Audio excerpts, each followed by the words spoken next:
chega ao ponto de dizer que Deus ele não faz acepção de pessoas. Não adianta você querer ser queridinho de Deus. Nem eu ser queridinho de Deus. Ele ama a todos. O Evangelho de João, capítulo 3, versículo 16, diz assim: porque Deus amou os cristãos, os evangélicos. Porque Deus amou os católicos? Não. Porque Deus amou os espíritos? Não. João 3,16 diz o seguinte: porque Deus amou o mundo. Deus amou o mundo. Todas as pessoas. Deus amou todas as pessoas. Deus deu Jesus por todas as pessoas. Ele não faz acepção de pessoas. Nós não temos que conquistar o que já é nosso. Somos de Deus, somos de Jesus. Nós não precisamos conquistar a fidelidade de Deus. Por quê? Porque Ele é fiel. E a Bíblia diz ali em 2 Timóteo 2,13: se somos infiéis, Ele permanece fiel, pois de maneira nenhuma pode negar-se a si mesmo. Uma pessoa que não mente, você pode chegar para ela e fazer a maior proposta para ela mentir. Ela diz assim: eu não minto. Mentira não está no meu vocabulário. Eu não sei fazer isso. Isso não faz parte de mim. Se você chegar e dizer para Deus: Deus, fale agora. Deus vai dizer assim: não posso. Falha não está no meu dicionário. Falha não está no meu vocabulário. Essa é a resposta de Deus. Deus não falha. Se você chegar para Deus e dizer assim: Deus, por favor, Deus, eu preciso que o Senhor seja infiel hoje. Eu preciso, Deus, que o Senhor seja infiel nessa situação. Deus, por favor, seja infiel hoje, Deus. Deus vai dizer assim: Vitor, eu não posso ser infiel porque eu não sei ser infiel.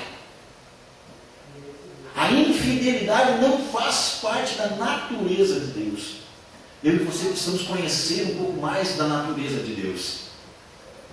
Conhecer um pouco mais dessa natureza de Deus que é amor. Conhecer um pouco mais dessa natureza de Deus que é fidelidade. Conhecermos um pouco mais dessa natureza de Deus que é perdão. Conhecermos um pouco mais dessa natureza de Deus que é a misericórdia dele. Que a palavra, aliás, diz o seguinte: a misericórdia dele se renova a cada manhã. Se renova a cada manhã.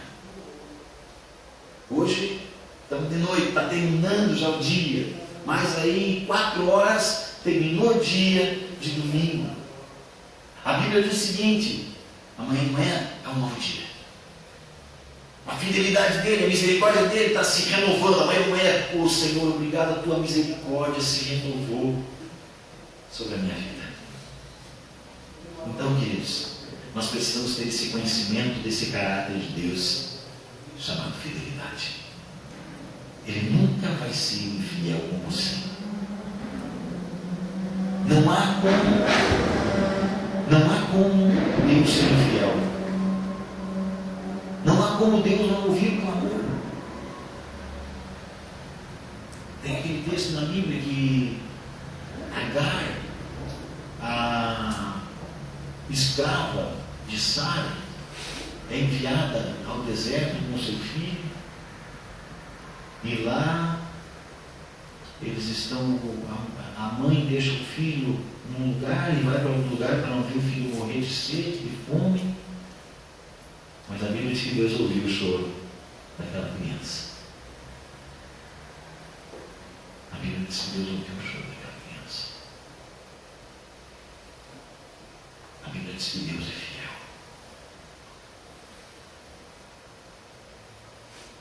Tem uma mensagem,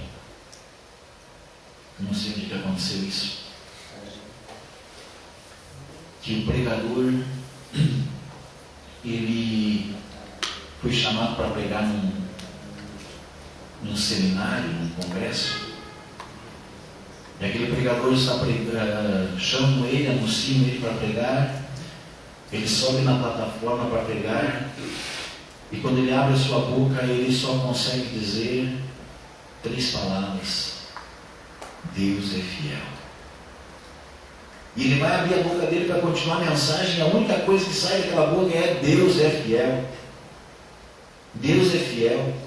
E ele vai falar e sai: Deus é fiel. Ele vai falar e sai: Deus é fiel. E só sai daquela boca: Deus é fiel, Deus é fiel. E o homem já está meio apavorado, não sabe o que está acontecendo. Aquelas pessoas que o chamaram para pregar, só sai: Deus é fiel, Deus é fiel. E quando eles começam a ver aquela multidão que estava ali junto naquele local, começa a dizer: Deus é fiel, Deus é fiel, Deus é fiel. E aquele que não falava começava a falar, e aquele que não ouvia começou a ouvir, e aquele que usava a muleta largou da muleta, e aquele que estava de cadeira de rodas jogou a cadeira de rodas fora. As coisas começaram a acontecer, os cegos começaram a enxergar. Por quê? Porque Deus é fiel, e Ele não pode negar-se a si mesmo. Quando você o adora, quando você o busca, Ele rompe os grilhões, Ele quebra as barreiras. Atos capítulo 16 diz que Paulo e Silas estavam intercedendo.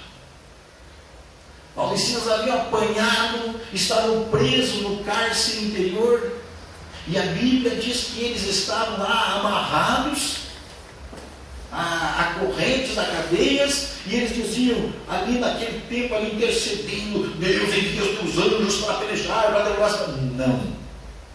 A Bíblia diz que eles estavam louvando a Deus. Você sabe o que é louvar a Deus, querido? Adorando e louvando a Deus. É adorar a Deus por tudo que Ele é. É adorar a Deus pela pessoa magnífica que Ele é. Deus, eu te adoro, Deus, pela tua fidelidade comigo. Deus, eu te adoro pela tua fidelidade com a minha geração, com as minhas filhas. Deus, eu te adoro pela tua fidelidade com os meus pais, com a minha família. Deus, eu te adoro pela fidelidade que tens comigo, Senhor, porque tem alimento na minha mesa todos os dias. Deus, eu te adoro. E você vai falando palavras de adoração a Deus. Você vai agradecendo a Deus todo dia. Querido, eu quero dizer para você: é impossível que a mão de Deus não se estenda.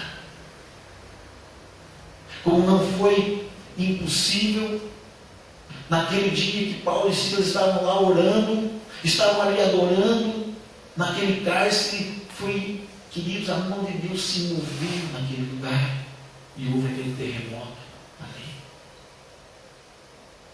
No Evangelho de João, lá está escrito, capítulo 4, que Deus busca verdadeiros adoradores, aqueles que o adorem em espírito e em verdade. Quem adora a Deus em espírito, amados, sabe da fidelidade de Deus. Quem o adora em verdade, sabe da fidelidade de Deus, e sabe que essa fidelidade não precisa ser conquistada. Essa fidelidade não tem como ser comprada. Eu e você podemos ser o melhor possível. Eu e você podemos ter tudo que nós quisermos. Nós não vamos conseguir impressionar Deus. Não adianta impressionar Deus. Por quê? Porque Ele é Deus. Ele não se move pelo que eu e você possamos fazer, porque é muito pouco. E se Ele se movesse pelo que eu e você podemos fazer, que haveria distinção de pessoas? Seriam obras? Não. Deus se move porque Ele é onipotente, porque Ele é onipresente e porque Ele é onisciente. Deus é Deus, Ele é soberano. Deus muda, Deus faz o que Ele quer. Deus faz soprar vento de lá para cá, vento daqui para lá.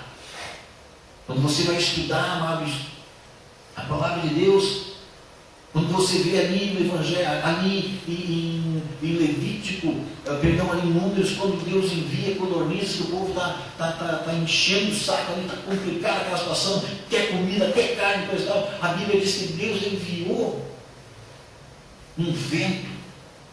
Deus fez soprar um vento. Segundo os historiadores, segundo aquelas pessoas que estudam aquela região, Deus fez soprar um vento, amados, que trouxe aquelas codornizes. Codorniz, você não vê. Quem aqui já andou pelo interior sabe disso. Nós não encontramos codorna na areia. Ou encontramos? Alguém aqui já viu codorna na areia? Não tem. Codorna está onde? Codorna está no meio do mato. Codorna está no brejo. Codorna está perto das granjas. Vamos dizer assim, a gente conhece essa realidade aqui. Eles estavam, amados, tinha lá um rio Nilo, mais para cá, o Mar Vermelho, o mar